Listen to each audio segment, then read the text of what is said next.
se a gente caminhar aqui para outro tema sobre depravação total, por exemplo, onde nós vamos dar de cara com o homem não é livre, o homem ele é escravo da sua própria natureza, o homem é escravo das suas próprias convicções, o homem é escravo dos traumas que ele viveu.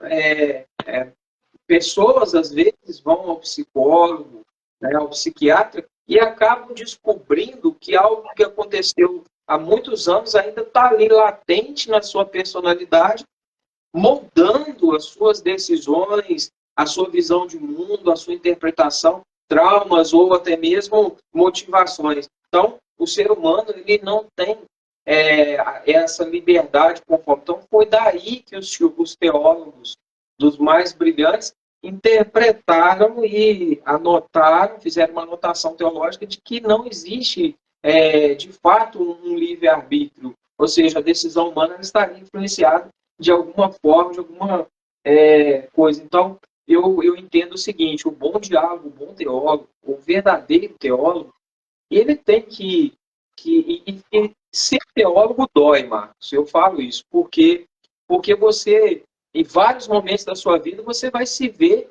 escrevendo teologia a lápis e apagando, porque nós vamos aprendendo. O tempo todo vamos aprendendo coisas dentro das escrituras.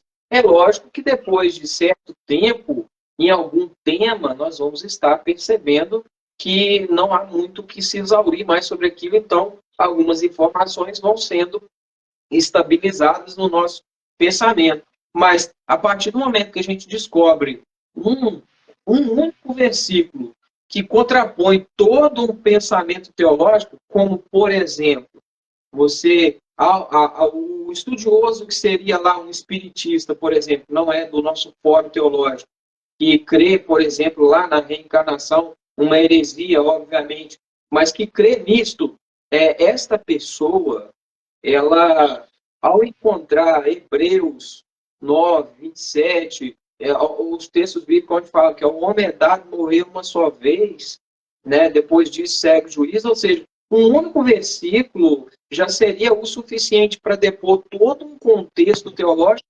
Então, toda vez que alguém encontrar com Jeremias 10, 23, não é do homem o caminho, nem do homem que caminho dirigir os seus passos. Toda vez que alguém encontrar com versículos como Isaías 46, 10, Isaías 43, 13, onde nós vemos ali que Deus nada pode impedir a vontade de Deus. O conselho de Deus ele é tão firme que as coisas que Deus decide, nada pode contrapor. Ou seja, se Deus tem uma vontade determinante a respeito de um assunto, nada é irrevogável, é irretocável, é inquebrável, é cristalino. Se a vontade de Deus é aquilo, não há nada na vontade humana ou de qualquer ser que possa impedir que aquilo vá acontecer, né? Ou seja, como pode nascer no coração de uma pessoa que não interpreta certo, ou seja, não interpreta à luz das Escrituras, essa verdade absoluta chamada soberania exaustiva, uma pessoa ela vai ter problemas, por quê? Porque ela vai dizer assim, em seu pensamento, em seu querer, em seu desejo, porque para mim, Marcos, uma pessoa que não dá credibilidade para a soberania exaustiva, ela, na verdade, ela está escrava daquela natureza que busca a sede de poder, a sede de controle. A dificuldade maior que eu encontrei em todos os alunos que tiveram dificuldade de concordar, de entender essa questão do livre-arbítrio é porque, na verdade, elas têm um problema com relação à questão do controle. O temor de não estar no controle de sua própria história, da sua própria vida, que leva as pessoas a pensar dessa forma. Então, muitos vão dizer assim, olha, aconteceu algo, mas não era da vontade de Deus que isso acontecesse. Esta frase, ela contraria Jó 42, 2, aonde tudo Deus pode, nenhum propósito de Deus pode ser impedido. Ou seja, a Bíblia diz que nenhum propósito de Deus pode ser impedido. Como pode alguém dizer que algo aconteceu, mas não era da vontade de Deus. Então, aquilo que nos parece, aquilo que nós temos um querer que seja diferente, não significa que a Bíblia aprova esse tipo de pensamento, né? Então, a verdade mesmo, ela é absoluta. Ô, Marcos, tem muita gente que vai relativizar a verdade. Não sei se você já viu esse tipo de... Com certeza já viu, porque você tem Sim. uma boa quantidade de alunos que te acompanham nos seus trabalhos aí como professor de teologia. E eu digo a respeito da sua pessoa, um brilhante professor, por sinal. Então, você com certeza passou por alunos que vão ter essa dificuldade de interpretar isso e vão dizer assim, professor, mas isso aí é questão de opinião, né? Alguns alunos, eu passei por isso, creio que você passou também, alguns alunos vão dizer, isso aí na verdade não existe verdade absoluta.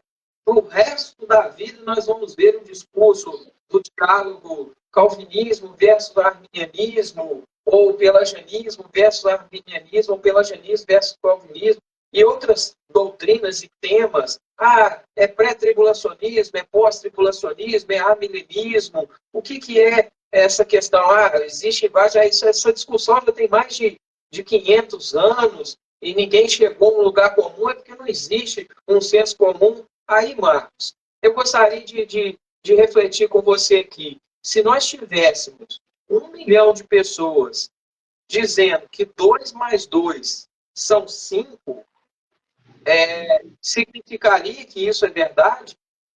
Se nós De jeito tivéssemos nenhum. 1 bilhão de pessoas dizendo que 2 unidades mais 2 unidades é igual a 5 unidades, por mais que nós tivéssemos apenas um, né, com a verdade, então, não é uma questão de opinião que define o que é verdade e o que não é.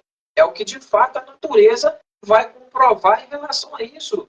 2 mais 2 unidades significam a soma 4 unidades, e isso é uma verdade absoluta. Ou seja, então, a verdade verdadeira, ela é absoluta. Então, não é porque você tem a maioria das pessoas seguindo uma religião equivocada num tema que aquela religião seja verdadeira, né? Olha quantos milhões de budistas, hinduístas e tantas outras religiões idólatras lá fora do nosso curral teológico, né? Quantas pessoas estão lá fora e elas estão plenamente enganadas. E pessoas, repito isso, com suas experiências religiosas. Pessoas que vão dizer que foram curadas por Buda, que encontraram uma cura medicinal através da sua entidade ou através da sua crendice. Você vai ter testemunhos de romanistas, católicos apostólicos romanos, dizendo que alcançou uma graça, uma cura por um santo, por uma entidade, o espiritista vai dizer outra coisa. São pessoas que experimentaram na percepção delas o que levou elas a crerem dessa forma, não significando que isso seja a realidade do que aconteceu, que ela talvez não chegou perto o suficiente para enxergar a verdade. Então, é como Lutero disse, né? Pode estar chovendo milagres, que eu prefiro ficar só com as escrituras. Por quê? Porque talvez a visão do milagre seja uma visão turva, distorcida. Então, essa questão de experiência, você não acredita nesse ponto ou naquele ponto, é porque você não teve experiência com o espiritual, você não teve experiência com o sobrenatural. Já ouvi muito isso, só porque, à luz das escrituras, eu expus aquilo que é discrepante com aquilo que a gente percebe como professor de teologia. Então, Marcos, soberania exaustiva, para mim, é uma verdade absoluta, independentemente de nós encontrarmos aí uma numerosa nuvem de testemunhas contrárias. Então, nesse aspecto, a gente tem que ser inteligente e observar isso, né? Então, para mim, Deus é soberano exaustivamente, está no controle de tudo, decreta tudo, né? Não há nada que aconteça fora da vontade de Deus. Então, nós temos aí, eu vou citar aqui só uma lista, para quem está ouvindo a live e quiser ler depois. Olha só, uma pequena lista de versículos que concorrem a favor da soberania exaustiva. Não vou ler os versículos, mas vou citá-los para apreciação de quem acompanhar depois. Deuteronômio 32, verso 39. Jó 42, verso 2. Salmo 139, verso 16. Provérbios 21, versículo 1. Isaías capítulo 14, versículo 24 ao 27. Isaías 45, 7. Aqui Deus assume que criou o mal, né? Isaías 46, 10, que fala que a vontade de Deus ela é tão soberana que a decisão dele é um conselho firme, que ele não volta atrás. Jeremias 10, 23, que é a maior prova bíblica de que não existe livre-arbítrio, né?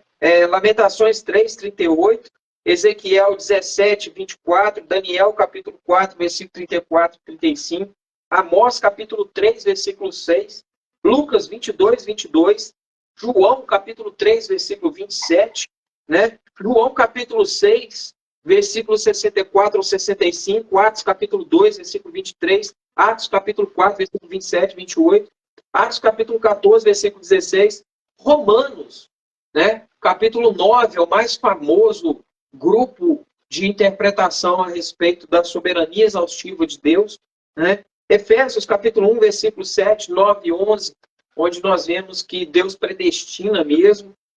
Filipenses capítulo 2, verso 13, né, que fala que Deus opera em nós o querer e o efetuar, contrário a muitas pessoas que dizem que Deus não influencia na vontade humana, que Deus respeita o livre-arbítrio. 2 Tessalonicenses capítulo 2, versículo 8 ao 12, Tiago capítulo 1, versículo 17 e 18, Tiago capítulo 4, versículo 13 e 15, Tiago capítulo 4, acho interessante, que muitos dizem, né, eu vou fazer isso, fazer aquilo, e Deus ali deixa claro que você não sabe de nada do futuro, né? A Bíblia deixando ali claro que a gente faz se Deus quiser, se Deus permitir, né? Ou seja, estamos sob o total controle absoluto de Deus. Apocalipse, capítulo 17, verso 17. Todos esses versículos são textos áureos, textos máximos, né? Não são versículos isolados, são textos que estão no auge de um contexto para poder deixar claro a soberania exaustiva. Marcos, eu creio que sobre soberania exaustiva você possa fazer um arremate aí, mas falamos bastante sobre isso, né? Você quer comentar Sim. mais alguma coisa sobre soberania exaustiva, professor Marcos? Então, só para a gente encerrar essa parte, o mestre, a questão da pessoa negar, né, essa soberania de Deus sobre todas as coisas só reflete o pecado que existe em muitos. O pecado herdado de Adão, né, que nós possivelmente vamos entrar agora na depravação total, esse pecado que existe no homem de não reconhecer Deus como o Senhor e soberano sobre todas as coisas.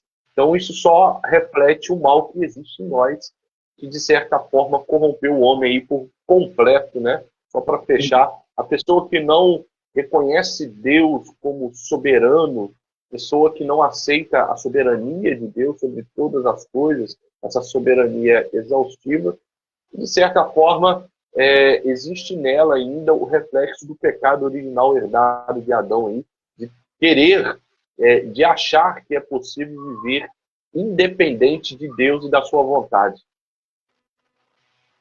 Verdade, verdade, é isso mesmo. É muito importante esse diálogo, Marcos, porque tem muita gente que não tem coragem, né, de trocar ideias sobre esse assunto, né? É um assunto complexo, tá? E eu acho que cabe muito a reflexão a respeito disso.